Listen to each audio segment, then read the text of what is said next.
Hello tout le monde, j'espère que vous allez bien. On se retrouve aujourd'hui pour voir comment réaliser donc ce colis avec la technique du Mokume Gane.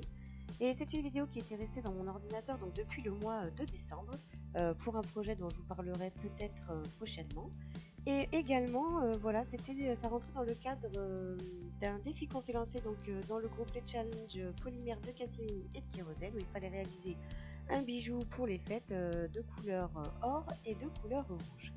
Donc là pour ce tutoriel j'ai utilisé de la Fimo Effect couleur or métallique, j'ai utilisé de la couleur Merlot, le rouge que vous voyez donc c'est la couleur Merlot de chez Fimo, et j'ai utilisé également de la pâte couleur Effect argentée métallique. Donc j'ai étalé mes couleurs au cran 3 à la machine à pâte et ensuite je viens m'aider d'un emporte-pièce carré pour pouvoir réaliser mes petites découpes et pour pouvoir calibrer la quantité de pâte. Alors là, je vais venir utiliser de la feuille métal argentée. Donc ça, c'est optionnel, vous n'êtes pas obligé, mais cela rajoute toujours des petits effets quand vous ajoutez de la feuille argentée dans n'importe quel type de pâte polymère, c'est fait pour. Et vous voyez, donc c'est vrai que vous êtes nombreux à me dire que vous avez du mal à les utiliser. Vous voyez, là, elles se déchirent. Voilà, c'est vrai qu'elles sont très très fines, donc ce qui leur permet donc d'adhérer à la pâte polymère. Et de toute façon, c'est fait pour. Donc voilà, je viens les déposer sur chaque petit morceau. Voilà, donc surtout en pâte polymère, comme vous le savez, on récupère tout, on ne jette rien, comme dans tout loisir créatif. Donc vous voyez là, je viens redécouper à l'aide du cutter un petit peu les petits morceaux de pâte parce que ça peut vous servir en inclusion dans de la pâte, dans de la résine ou autre chose. Enfin voilà, surtout ne jetez jamais vos petits morceaux. Donc là, je viens superposer les morceaux de pâte les uns sur les autres. Et puis, donc j'ai inséré la couleur Merlot au centre, qui est quand même la pâte polymère la plus foncée des trois couleurs.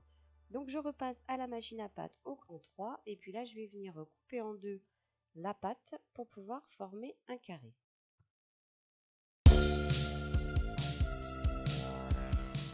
Là, je redécoupe à nouveau en 4. Et puis, je vais à nouveau repositionner les morceaux de pâte les uns sur les autres.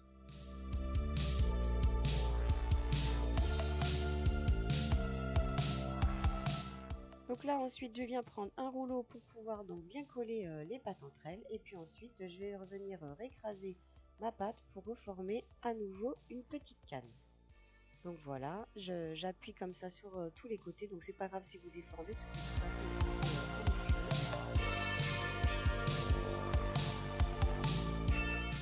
Et puis ensuite on va venir utiliser différents emporte-pièces pour pouvoir créer des motifs à l'intérieur de d'autres Mokume.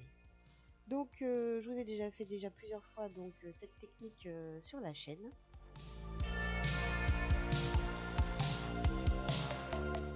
Donc vous utilisez différents outils, là ça peut être des cutters, ça peut être aussi également de la lame crantée, des lames, enfin des différents outils à motifs pour pouvoir créer des motifs dans la pâte.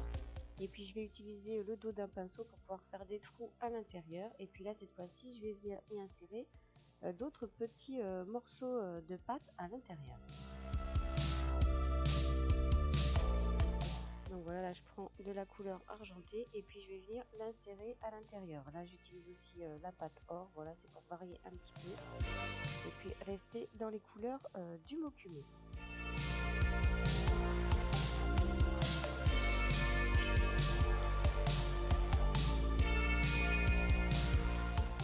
Donc ensuite je vais venir retravailler la pâte, pareil, je vais venir récraser la pâte pour former une petite canne pour que toujours les pâtes se collent entre elles et puis pour que les motifs puissent apparaître ensuite à la découpe.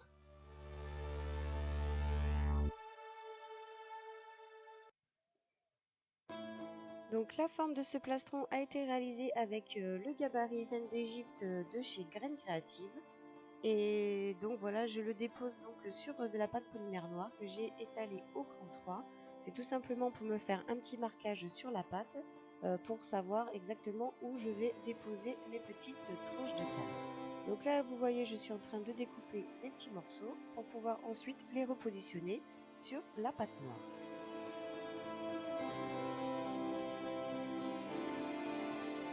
Je viens m'aider d'un rouleau pour pouvoir un petit peu aplatir mes morceaux de canne.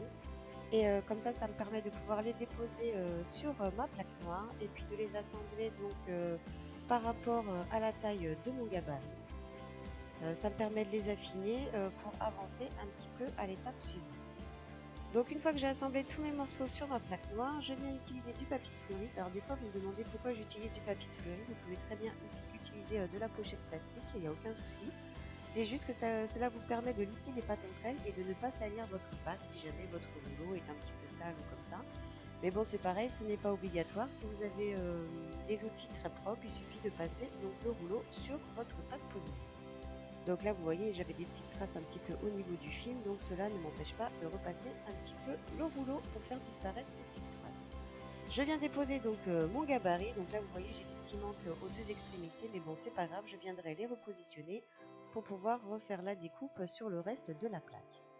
Donc quand vous déposez votre gabarit, vous allez utiliser un cutter. Donc vous allez venir déposer la lame perpendiculaire à votre gabarit pour pouvoir tracer et faire vos découpes. Donc pour les boucles d'oreilles que vous avez vues en début de vidéo, vous voyez, j'ai redécoupé deux pièces. Donc ces pièces-là à l'intérieur du gabarit. J'ai voilà la pièce de gauche et là la pièce de droite. Donc j'ai refait une découpe un peu plus haut dans le reste de pâte pour pouvoir réaliser les boucles d'oreilles. Voilà, vous les voyez actuellement sur la plaque. Donc pour réaliser la petite bague, là j'ai utilisé donc pareil un reste de pâte.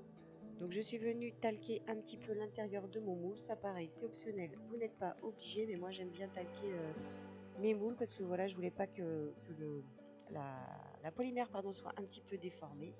Donc je la pose à l'intérieur et puis que les motifs soient déformés, pardon. Je viens mettre de la pâte Burke à l'intérieur et ensuite je viens découper l'excédent de pâte.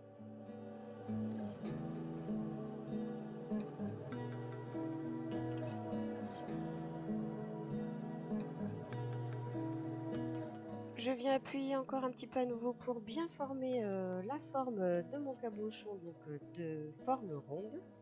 Et voilà ce que ça donne donc pour la bague. Donc ensuite, il vous reste plus qu'à passer vos créations au four à 110 degrés pendant 30 minutes et ensuite bien évidemment de faire vos semelles. Ici, j'ai pensé illustrer donc ce bijou, donc vous voyez ce que ça donne. Et pour le montage, vous voyez que j'ai percé donc mes différentes pièces, j'ai passé des anneaux de jonction. Et puis pour le montage, j'ai tout simplement utilisé de la suédine avec des petites pinces griffes de chaque côté, puis un fermoir tout simple mousqueton. Donc voilà pour le collier et puis pour la bague, comme toujours, j'ai fait mes finitions avec une semelle prise dans le support de bague. Et voilà, et cette bague est aussi poncée et lustrée. Donc vous voyez ce que ça donne, donc les pattes à effet métallique. Enfin, je vous ai déjà montré plusieurs effets de Moku Megane avec ces pattes. J'espère que ce tutoriel vous aura plu. Si c'est le cas, n'hésitez pas à liker et puis à partager. Et puis n'hésitez pas non plus à vous abonner à la chaîne si ce n'est pas encore fait. Et on se retrouve très très vite pour encore plein de nouvelles vidéos. Je vous dis à bientôt. Ciao!